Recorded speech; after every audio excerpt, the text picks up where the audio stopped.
Hey guys, and welcome back to the garden. If you're new here, welcome to my channel. My name is Blanca. So today's video, I am in here inside my orchid section fertilizing, and I wanted to just bring out the camera, show you exactly what I am doing to give you guys an idea on my fertilizing routine, on my growing conditions. You know, I post these videos and I get viewers from all over the world, and you guys are always have so many questions. So hopefully this video will answer some of those questions. I'm gonna just take a moment, explain everything, and hopefully it'll be helpful. So what you're hearing right now is my hose, because I am going to be fertilizing today. As a matter of fact, I am fertilizing right now, so I want to take advantage and talk about that. So as you see, all of my orchids are growing outdoors in my South Florida climate, which is extremely hot, extremely humid. And because of those conditions, I can grow outside. My orchids are all under my, what I like to call my orchid section, which is a little area in the back of my garden where I've created this little oasis. It is covered with lots of palm trees, so there's lots of shade in here, which is really good and really ideal, especially when you grow outdoors or the sun's not beaming on them all the time. The orchids that can take a little bit more of the full sun, I've placed them along the outsides. So there's some Vandas right there, which are my Vanda Violetas, and some Vanda Violetas right over here on this side. They can take a little bit brighter sun, which is why I place them down there. And then the other orchids that cannot take that much sun, I have them under my grow gazebo. All right, so I do like to fertilize. I do like to get my fertilizing in once a week. And what I use is that I use right now, I love the 20-20-20, which is a really nice complete fertilizing mix. But for the past few months, I've been using the Palmer's Orchid Special. It is all diluted in here. Now, Palmer's Orchid Special has got a combination of seaweed kelp, CalMag, fertilizer. I can't tell you off the top of my head right now exactly everything it has, but if you want to look it up, it'll tell you all of the all of the numbers, everything that it has inside. I've heard amazing things about it, and I'm starting to see good results. I really love my 20-20-20 though, so I'm still contemplating whether I like this one better or not. It's been I haven't been using it for that long, so the results are good. I can't say that they're better, but they're good so far. So I'm just going to finish the bucket, continue using it, and then we'll go from there when I have to buy it again. All right, so that's what I use to fertilize. And what I do to mix it is that my hose is connected to this Chapin 6-gallon insecticide sprayer. You can find this at Ophi's Supplies or on Amazon, whichever is easier for you. Normally Amazon has it a little bit more expensive. But what you do is that I go ahead and I mix. My mix is a teaspoon per gallon of water of the Palmer's Orchid Special or the 20-20-20. I put 6 teaspoons in here. I fill it with water up to the a little bit more than the 5 gallons, so I probably fill it up to this little edge here. And then I connect the hose, and while the hose is is spraying, once you're done with all of this mix, you've already sprayed 6 gallons of the spray. So this is how that works. Every time I do this, you guys have tons of questions. So I figured, why not do it and film it at the same time? It's going to be a little bit hard to kind of film, talk, and spray at the same time. So I'm going to try my best. So what I do is I like to sit here for about maybe 2 or 3 minutes and just soak the orchids all the way down. I'm spraying right now the Vandas, so I like to really cover all the leaves, the roots, and just kind of like give them a nice soak. And I like to do this around 8 and 9 a.m. I don't like to go past 9 a.m. because that's when it starts getting, the sun starts coming out and it gets really hot. So I've always heard that fertilizing, let me stick to this section. Fertilizing earlier is better because this way you won't burn your orchids. I've always heard that, especially from men, so I do as I am told.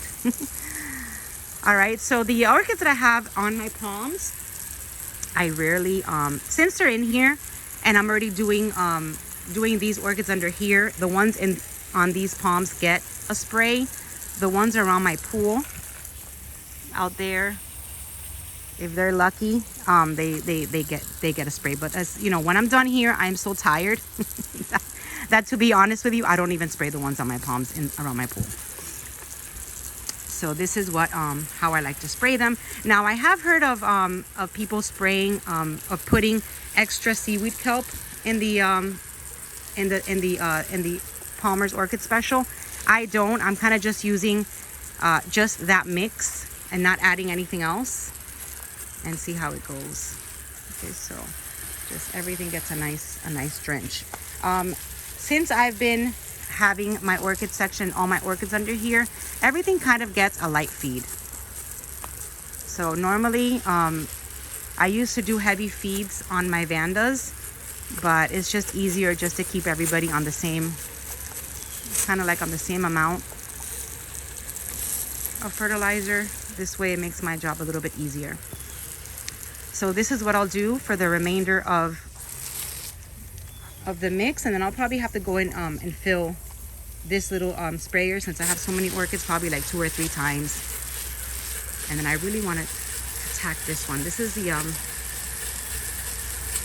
orchid that I got with Lady Vanda that has a bunch of spikes growing, and I want to give it enough fertilizer so it can have lots of energy to pull those through. So yeah, you guys, this is how I get all of my orchids fertilized. I normally would have long sleeves, but just wanted to do this really quick and demonstrate. All right, so I will continue with this once I am done filming, but then I also wanted to show you my growing conditions. So Vandas love it under here. Okay, they all get nice shading because of all the palms all around. And I gotta get all this in here. Sorry if you hear some noise, some background noise. My neighbors, I don't know what they're doing. They're listening to something on the radio, and it's really loud. Okay, so these are the Vandas that I keep over here. I keep my Cattleyas over on this side, a little bit further away from the direct sun. And most of my Cattleyas are mounted also bare root, or in the clay pots bare root. I have no idea what they're listening to, but let me just get away. Pretty rooms over here. And then here I keep my dendrobiums. The dendrobium species right here, and my anosmums and my catasetums.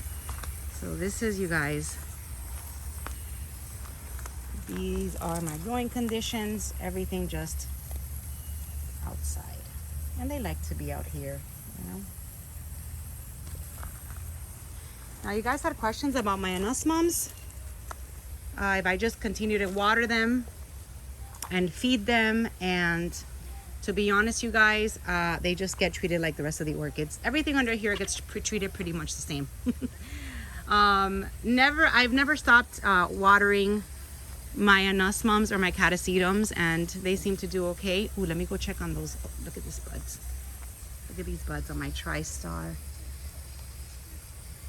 bouquet purple. These are gonna bloom soon. And now, you guys had questions on why I call this my gingerbread orchid. So this is a catasetum Frederick Clark After Dark, I mentioned in the last video.